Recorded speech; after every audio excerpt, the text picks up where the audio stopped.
thousands of years we have laid dormant. But now I have been summoned because we have Dragon Ball news! Quite a bit of it, actually. Now, if you haven't watched my reaction video, basically, at Dragon Ball Games Battle Hour 2024, a massive Dragon Ball gaming convention taking place in LA, we got some exciting announcements.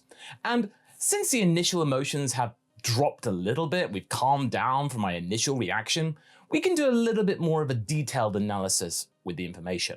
First and foremost, before we get to the meat and potatoes, let's discuss Aki Yoku, which is a pretty frequent name that you've heard recently on a lot of Dragon Ball related channels, including ours. So Iyoku-san seems, well, in good spirits. He seems to be quite confident in his projects, but there is a lot of secrecy involved, although he does seem to be teasing some things.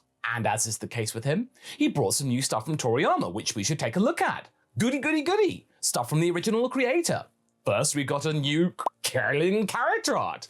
And while we've already seen our favourite ex-monk in a new artwork form, okay. Also, it is good to know that he and Goku are the same size again, so, you know, there's no pipsqueak comparisons because they're all pipsqueaks. And then these designs come from both Toriyama and Nakatsuru, so it's got some cred. So you know we're getting the best of the best. Now, speaking of the kid designs, we also got these four. And the Majin Buu one is actually new, one we didn't see in the original trailer.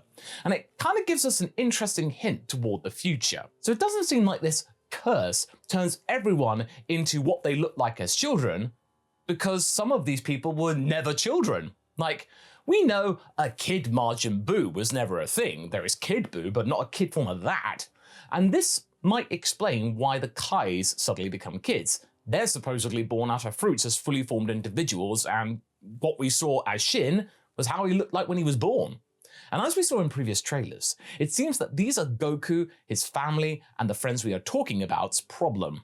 As we would like to remind you that we have seen that the people working for Bulma at the party remained adults. This was a concentrated attack, but it also gave us some crazy ideas. So take this fellow, Mr. what should we call him? Fish Lip Imp. Yeah, over here. We're pretty used to having shorter Dragon Ball villains throughout the centuries, from Pilaf through the likes of Garlic Jr., Frieza, and Kid Buu, that we hadn't previously entertained the thought that he himself might be kidnapped.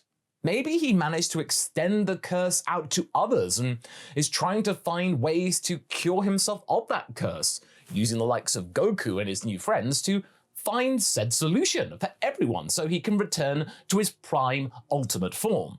Again, he's most likely just a small guy anyway, but this is something that came to our minds whilst watching the trailer for the billionth time, especially that they like to leave little cliffhanger notes like that, or obscure certain facts, like with the Gammas, for example. Back in the original trailers, we didn't see the original red ribbon symbol on their uniforms since, we didn't want to know they were directly involved with that organization, but then that changed.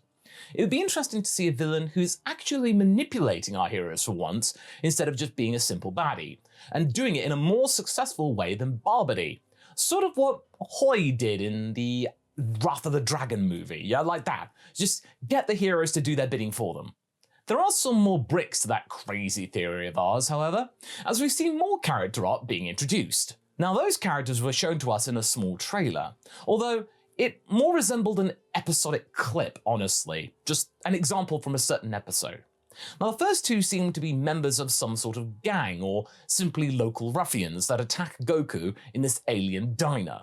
The other two, well, if they look kind of familiar, that's because the outfit they're wearing was already teased by the one and only Toribot, him wearing it during Daima's first announcement. Iyoku only commented that maybe it's wearing their colors because he wants to be one of them. Who knows? Maybe this organization is the Boggs Dollocks. Anyway, we see both groups fighting Goku with those uniformed folk, behind them being beaten by the use of the Nyoibo. That's the power pole, by the way. And we've seen a lot of people dismiss them as being the minions of the main villain, the Imp. But there are some interesting things in their designs that kind of hint at what their true identity is. So, first things first, the taller guy has a switch on his staff, which may indicate that this is some sort of stun prod, a cattle prod. Although the other one has a notepad. Soldiers don't carry such things. You know who does? A police force. They also have projectile bullets, which may even be non-lethal, like rubber bullets, for example. Now, what does that tell us? Well, they're meant to capture their targets and not kill them. So either they're all some sort of mercenary-like militia that our villain sends after the group to capture them, or maybe some weird local guards, or, well, they could be the jailers of the villain, the people that captured the fish-lip imp. Wait, jailers of the villain? But they're fighting Goku. I mean, yeah, if Goku's goal is to revert the curse for the villain, then in their eyes, he's a villain too. Maybe that's the reason they're after our protagonist. They don't have to be evil, they just have to be going against what they have been ordered and paid to do. And if you think about it, this place from the first trailer might be a prison instead of just some weird generic domain. Or at least it's a place that has been magically sealed so our baddie cannot get out. Maybe this thing that we all believe to be Zalama punished him. Who knows? Yes, I know, again, this is just a crazy theory, but at least we have new stuff to have crazy theories about, yeah? Some old school mass and have theory videos? Also, to end the topic of Daima, Iyoku also said that while it's hard to do, it's always important to him that the food in the animation looks tasty. And it does. Well, he surely poked the staff a lot about that because they managed to even make this poor comedian look quite edible. Sorry to all our vegetarian and vegan viewers out there. At least it's not real. This is mostly all from Daima, but we've also got some Sparking Zero stuff. We've seen the trailers showcasing different forms of Goku and Vegeta, as well as the confirmation that they're going to be reusing sound clips from older games with the infamous Kaioken coming out. But still, the fact that they are using those bits might not be that bad, because that means that we can count on most faces returning from previous Budokai Tenkaichi games or Sparking games. Now, so far, we know that without the DLC, the starting roster of the game will be a big one. 164 playable fighters. Tenkaichi 3, by the way, had 161, and we already know about 40 of them. So today, let's just get most of the Gokus and vegetables out of the way. Ready? There's Goku Early Z, Goku Mid Z, Goku Mid Z Super Saiyan, Goku End of Z, Goku End of Z but Super Saiyan, Goku End of Z but Super Saiyan 2, Goku End of Z but Super Saiyan 3, Goku from Dragon Ball Super, Goku from Middle of Z Super Saiyan, and then Goku from Super Super Saiyan God, Goku from Super Super Saiyan, Goku from Super Super Saiyan God, Goku from Super going Super Super Saiyan Super Super Saiyan, and then, okay, Vegeta.